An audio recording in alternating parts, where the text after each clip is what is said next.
जय गुरुदेव। ओम श्री परमात्मने नमः। मित्रों, जय श्री कृष्ण। आप सबका इस सांख्य योग में 15वें श्लोक में जो आज हम पढ़ने जा रहे हैं, सीखने जा रहे हैं, आप सबका स्वागत है। चलो शुरू करते हैं।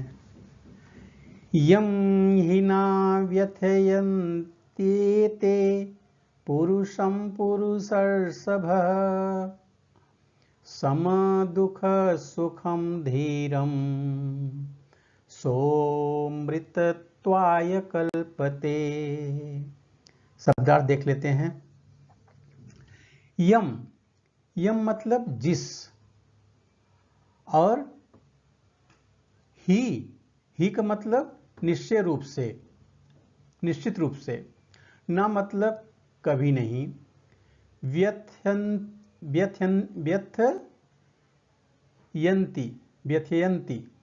व्यथयन्ति एते, तो दोनों मिलाकर के व्यथयन्ते बन गया है।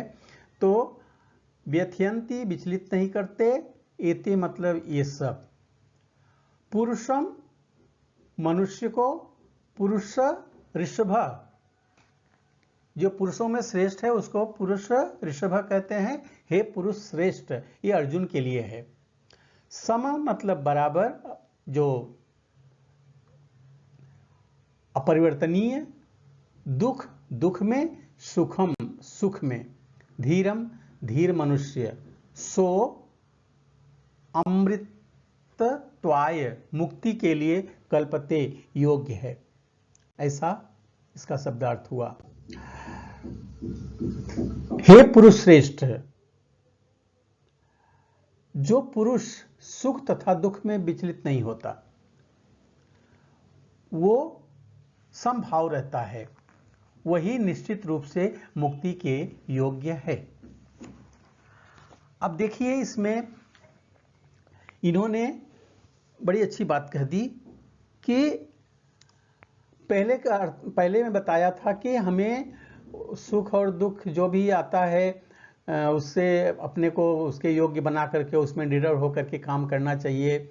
फिर यहाँ पे क्या बताते हैं कि उन परिस्थितियों में, जो पिछले के श्लोक में था, उन परिस्थितियों में जो समभाव रहता है, यहाँ पे समभाव लिया है, वहाँ पे तो उसको तकलीफ को महसूस करो और उसको बर्दाश्त करो, ऐसा बताया। और यहाँ पे आकर के बोलते हैं कि उन दोनों परिस्थितियों में, सुख हो दुख हो जैसी भी है, उसमें आप जब समभाव रहते हो तो निश्चित ही आप मुक्ति के योग्य हो। यम हि न व्यथयन्ति एते पुरुषं पुरुषर्षभः सम दुख सुखम धीरम सोऽमृतत्वाय कल्पते।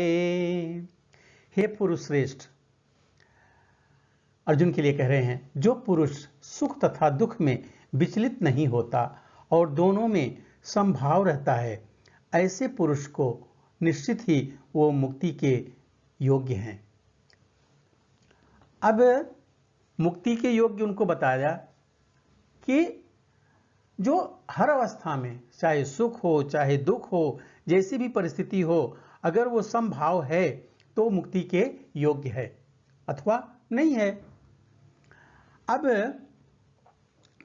इसमें कहते हैं कि आत्म साक्षात्कार व्यक्ति की अगर किसी को आत्म साक्षात्कार चाहिए तो उसे उस अवस्था को प्राप्त करने के लिए दृढ़ प्रतिज्ञ होना पड़ेगा, और सुख तथा दुख के प्रहारों को समभाव से सह सकता है, वह निश्चय ही मुक्ति के योग्य है।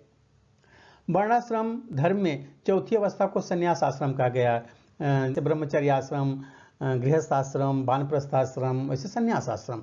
तो चौथा जो है संन्यास आश्रम है, ये कष्ट साध्य अवस्था होती है। इसमें व्यक्ति अगर आपको मुक्ति पाना है तो कष्ट तो सहना पड़ेगा ही। अपने जीवन को सचमुच पूर्ण बनाना चाहता है, वो इन कठिनाइयों को पार करेगा, तभी वो हो सकता है। संन्यास आश्रम अवश्य ग्रहण करना है। ये कठिनाइयाँ पारिवारिक संबंध विच्छेद करना, पति पत्नी और संतान से संबंध तोड़ने के कारण उत्पन्न होती हैं, क्योंकि जिंदगी भर तो वहाँ रहे हैं, अब चौथेपन में वहाँ गए हैं तो उन्हें सब चीज़ें बहुत याद आती हैं।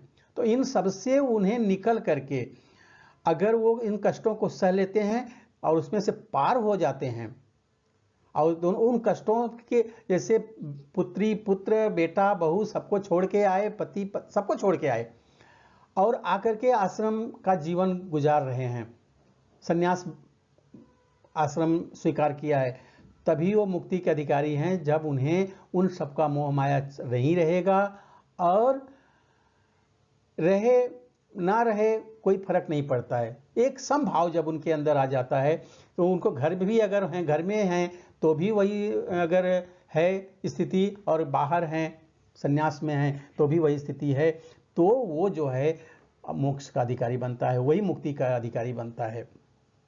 अर्जुन को क्षत्रिय धर्म के निर्वाह में दृढ़ रहने के लिए कहा जा रहा है। भले ही स्वजनों क्या अन्य प्रिय व्यक्तियों के साथ युद्ध करना कितना भी दुष्कर क्यों ना हो, वो करना है, क्योंकि उसे उच्च आदर्श स्थापित करना है, और भव बंधन से मुक्ति पाने का यही एकमात्र उपाय भी है। इसलिए अर्जुन को बार बार उनको समझाया जा रहा है। तो मित्रों, मुझे लगता है कि समझ में आ गया होगा। मिलते हैं नए वीडियो में 16वें श्लोक में। तब तक के लिए जय श्री कृष्ण।